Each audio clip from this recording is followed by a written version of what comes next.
Greetings one and all, I'm Red Angel and welcome to my first episode of Games Taking Flight. In this series, I'll be reviewing games that have come across my desk recently or ones that I just thought I should review. Be prepared for my overly critical nature to shine through as I take on my first subject, Bird of Light. Full disclosure, I was given a review copy of this game. Bird of Light was developed by Roach Interactive and published by Blackshell Media. The story of the game revolves around a young girl named Tara who moves from the city to the farm because she has asthma and is generally a sickly girl. It's a promising start, right? It gives you a sense on where the character is coming from and where the story could possibly go from there. The story the game tries to tell is interesting, and by going to the Steam page and looking at the description for the game, you can tell the developers had an idea of what this game could be going into it. Herein lies one of the many problems with Bird of Light. The game itself is an endless runner-style speedrun-encouraged game with maze-like elements. Each story moment is told by a pause and a cutscene where you press a button to go through the dialogue of these incredibly atrocious-looking animals. These poor things look like they're waiting for death to take them, or that they've seen some serious trouble in their life. This makes these scenes incredibly distracting when all I can think of is what this cow has seen. It tries to convey a specific story, but it doesn't. Not only because of how they chose to make this story come across graphics-wise and gameplay-wise, but also because of this line. They say, "The gameplay is an abstract representation of Tara's search for the truth."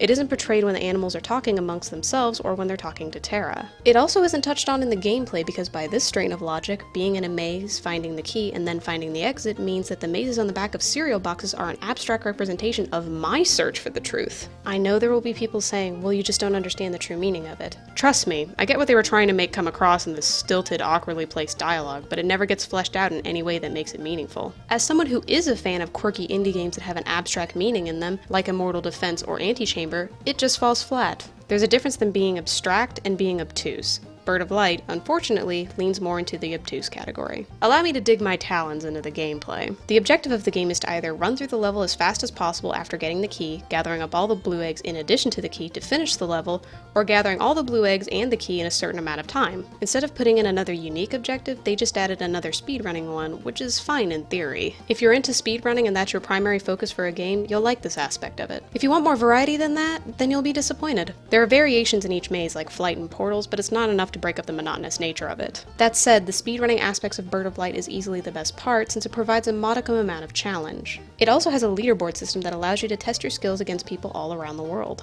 Bird of Light's overworld map allows the player to put together a path that you're going to take in order to reach your goal, and if you mess up, you have to restart the level to fix it. Throughout the levels, you can collect tokens that gives you the ability to reveal certain areas of the map, like where the key is or where the blue eggs are, which makes your journey easier. Collecting these tokens is useful if you want to get all the achievements in the game. That is, if the achievements actually register. Since I've played the game for about 6 hours according to my Steam library, and I met the specifications set by the achievements page, but I haven't gotten a single one. The sound design is basic. You make a noise when you turn, you make a noise when you jump, and you make a noise when you fly or take a portal. They make the noises that you expect them to make. However, I do have an itty-bitty issue with the fact that the music in this game never changes. It's a jaunty barnyard sounding tune that just loops in the background for eternity and makes me want to give myself a full frontal lobotomy after an hour of playing it. Just listen to it.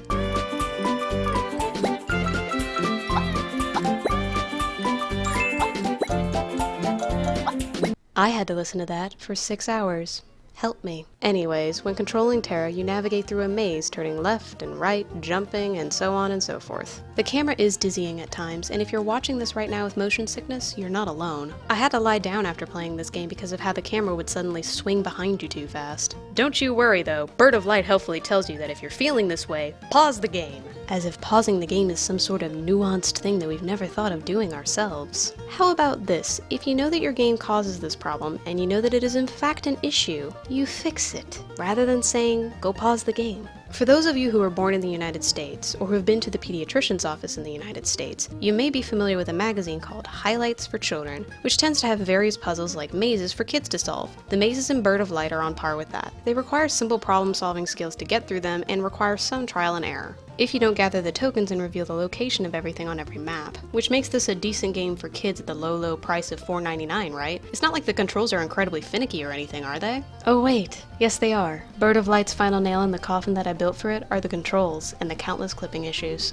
I played this game with an Xbox 360 controller and a mouse because it says it only has partial controller support. I didn't think it meant the controls only work when they feel like it. When you turn in Bird of Light, there's a strong chance that it will not register the fact that you turned, or you might have pressed the joystick a little too hard hard in the game's opinion, and you go flying into a terrifying maelstrom of farm animals, obnoxious music, and whooshing noises, and eventually death because you'll probably go flying off into one of those animals and die. Sometimes you won't even touch them, you'll just brush past them, and then boom, you're dead. Or, when you're jumping with the blue feather, you'll fly through the edge of the platform, causing you to fall into the abyss. Which, after playing this game, I have to say I'm looking into it pretty deeply, even if it stares back. Bird of Light is a puddle-deep game, with any attempts at having meaning being completely ruined by the game's overall quality. It tries to soar high above the others with dreams and cotton candy-coated tweets, but all it succeeds at is plummeting to the ground.